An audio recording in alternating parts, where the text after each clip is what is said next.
हमें माला का सहारा लेकर के अपने श्वासों में मंत्र को बसाना है। फिर ऐसे अनुराग से युक्त हो जाना है कि जैसे हम श्वास के बिना जी नहीं सकते, ऐसे हम राधा के बिना न जी सके। बात यहाँ पहुंचनी है। कम वो तो मतलब बहिर्मुख वृत्ति में, फिर इसका धीरे धीरे हम अभ्यास अंतर्मुखता के करते हैं। जब अंतर्मुख वृत्ति हो जाती है तो सही मानना, माला उठाने की इच्छा नहीं होती, सही मानना। और जहां एक माला ऐसे करूं तो विक्षेप सा लगता है, जिनका प्रवेश वो समझते होंगे। जैसे आप बैठे हो, प्रतिपल मंत्र का ध्यान हो रहा, आप ध्यान पूर्वक डूब रहे हो, अब उसमें प्रत्येक गुरिया सकलाना, उसको सुमेरु आने पर गिनती किस लिए सकलाना, ये सब बाधा सी लगती है। पर शुरुआत में अगर आप ऐसा करोगे तो आप वहां नहीं पहुंच पाओगे। वहां तक पहुंचने के लिए ये सहयोगी है। मगर एक समय ऐसा आता है, और ऐसा करना चाहिए प्रत्येक साधक को, कुछ समय तक बिना माला के मंत्राकार वृद्धि करने की चेष्टा करनी चाहिए। कभी आपका ये नाशवान शरीर है, मान लो अंगुली टूट जाए, अंगूठा टूट जाए, ये नाशवान है। अगर हमने केवल माला से अभ्यास किया तो हमारा भजन रुक जाएगा। ये अनुभव की बात कहते हैं। जैसे हमने 50 माला निज मंत्र का जप करने का नियम लिया, तो 50 के बाद जो मन है ना, वो मेरा आज का काम हो गया, वो अंदर से कहता है आज का काम हो गया। मतलब वो उस समय सावधानी से अलग होने लगता है। और जब हमें प्रतिपल उसका, अच्छा, जब हमारे हाथ में माला नहीं होगी तो हमें मंत्र चलाने में मुश्किल पड़ेगा और लगेगा माला चाहिए, क्योंकि अभ्यास आपने किया है। कई तरह का अभ्यास करके इसको मन को फंसाना चाहिए।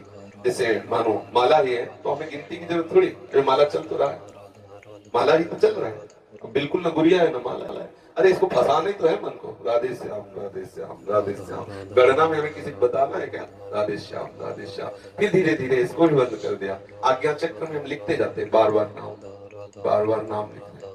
आँख खुला है तो बंद है तो बार बार नाम, एक एक मात्रा, एक एक अक्षर, उसमें हम डूब रहे हैं। अब देखो एकदम आपको एकदम रोमांच हो जाएगा, एकदम शीतलता है। जब मंत्र का तदाकार वृत्ति से 5 मिनट में तदाकार हो जाए तो 24 घंटे के लिए बैटरी चार्ज। आप समझ लीजिए, ये मतलब अनुभव की 5 मिनट अगर डूब गए मंत्राकार वृत्ति में, कुछ याद नहीं रहा बाहर, तो 24 घंटे के लिए ऐसा आनंद दे देगा कि मंत्र अपने आप चलने लगेगा। अभी क्या होता है कि अंगुली में माला, जिह्वा पे नाम और वृत्ति बाहर, ये प्रारंभिक दशा में आवश्यक है। क्योंकि अगर हम प्रारंभिक दशा में केवल उसके ऊपर छोड़ देंगे तो विषयी मन वो कल्पना में फंसा देगा, नाम छूट जाएगा। प्रारंभिक दशा में बहुत सहयोगी माला है, माला भगवत स्वरूप है। पर एक स्थिति ऐसी आनी चाहिए कि हम बिना माला के भी भगवान नाम में, प्रियाजू के नाम में, प्रियाजू के रूप में हम डूबे। ये प्रेम रस की वृत्ति आने के लिए थोड़ा सहयोगी है, लेकिन पूरी वृत्ति माला में ही केवल ना लगा दे। ये तो देखा गया है, अंगूठा दर्द करने लगा, अंगूठे में चोट लग गई तो बहुत विक्षिप्त है, भजन नहीं हो रहा। हमें ऐसी कमजोर स्थिति नहीं रखनी। जब हम गुरु कृपा से इस मार्ग में प्रारंभ में आए तो ये गुरुजनों से सुनने को मिला कि जितना जितना नाम जप करोगे रूप का प्रकाश होगा। तो लोभ गुरु के वचनों से जागृत हो गया। तो जो पूर्व में सदगुरुदेव भगवान थे, बड़े जप प्रधान महापुरुष थे, सन्यासी थे, पर बहुत प्रणव जप प्रधान थे। रात्रि के 2 बजे हम जैसे उठते तो देखते जप में बैठे, और दिन में जैसे विश्राम करते तो टहलते हुए आ जाए, उठ बैठ। महाराज जी भी विश्राम कर रहे थे इसलिए लेट गए थे। नहीं, किसान को देखो, वो जंगलों में जैसे गंगा किनारे था ना, कहते किसान को देखो हल जोत रहा, एक अन्न प्राप्त करने के लिए वो विश्राम नहीं कर रहा, तो गया हल जोतने। तुम बाबा जी बनना चाहते हो, इस समय पढ़े, चलो बैठो। और जब की और फिर उनके वचनों से लोभ हुआ। नाम जब से, मंत्र जब से प्रभु का रूप आने लगता है तो कहीं ना कहीं आकर्षण तो होता है, तभी इस मार्ग में कोई कदम रखता है। अब अगर कोई चू भी बोले तो विक्षेप पड़े। फिर सदगुरुदेव भगवान से कहा कि कहीं कुछ बज रहा है, कहीं कोई बोल रहा है, कहीं कोई आवाज आ रही है तो मन बहुत विक्षेप, तो उनका इस पर सुधार करना है। हमें कहीं विक्षिप्त नहीं होना, कहीं उस संगीत आदि बज रहा तो एकदम विक्षेप होता। फिर हम साउंड पे खड़े होकर भजन शुरू किया। जैसे हम ब्रह्मांड में कहीं गाना चल रहा तो वहीं खड़े हो गए, बार बार होती मंत्राकार वृत्ति टूटने न पाए। थोड़ी देर परेशानी होती, फिर धीरे धीरे धीरे धीरे टीवी चल रही, बैठे मंत्राकार वृत्ति, उसका चित्र आकर्षित न कर पाए, उसका शब्द आकर्षित न कर पाए, पर समाज है वो हल्ला मचा है, खड़े हो गए बाजार में थोड़ी देर, मंत्राकार वृत्ति धीरे धीरे धीरे सब जगह पास हो गए। ये जैसे ट्रेनिंग दी जाती है ना, देखो जवान की, बिना युद्ध के वो सैकड़ों गोलियां बरसाता रहता है, क्योंकि उसको अभ्यास चाहिए ना। तो हमको भी तो युद्ध करना है।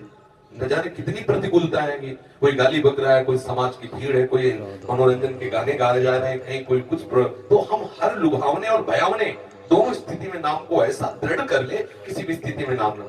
अब समस्या थी, जैसे कोई आया तो बात कर रहा है, बहुत अंदर जलन होती, ये कब जाए वो नाम, मतलब तो लगा कि ऐसे नहीं, इसका भी सुधार होना चाहिए। तो जैसे सामने वाला बोल रहा है, उसके चेहरे पर बार बार नाम का चित्रण कर रहे हैं, देखा वो समझ रहा है बाबा बहुत प्यार से देख रहे हैं, तो नहीं देख रहे हैं, अपना काम कर रहे हैं, और वो बार बार नाम उसके बीच में बोल दिया हाँ अच्छा, और फिर नाम चला रहे, बड़ा आनंद आने लगा। आधा घंटा वो बात हुई, लेकिन अब आधा घंटा भी स्मरण नहीं हुआ। अगर बोलना है तो कोई सूक्ष्म बात भागवती बोल दो, चुप रहो, सामने वाले बोलने दो, और अपने अपने बस अपने चलने जाए। धीरे धीरे ऐसी स्थिति आने लगती है कि आप संयम कर रहे हो, उठे, मंत्र चल रहा है, बड़ा आनंद। ये जो तंद्रा में भजन होता है ना, बहुत सुखद होता है। नाम सो रहे हैं, नाम जग रहे हैं, इस स्थिति का जो भजन बड़ा आह्लाद, जो वही समझते हैं जो अच्छे साधक भजन में लगे हैं। एक स्थिति होती है, ना सो रहे हैं ना जग रहे हैं, चेतना भी है और बाहर की चेतना भी नहीं, मंत्राकार वृत्ति है या भागवती चिंतन में एकदम डूबा हुआ है। तभी संत जन प्रायः कई कई घंटे पड़े हैं, लेकिन उनको नींद में थोड़ी हो, संत सोता नहीं है, जो भागवती महाप्रभु सोते नहीं है, उनका हृदय निरंतर भजन परायण रहता है। आंख मुंदी हुई, हो सकता है तुम्हें लगे कि सो रहे, लेकिन वो सो नहीं रहे। हाँ बिल्कुल पक्की बात, अभ्यास में कमी नहीं रखनी चाहिए।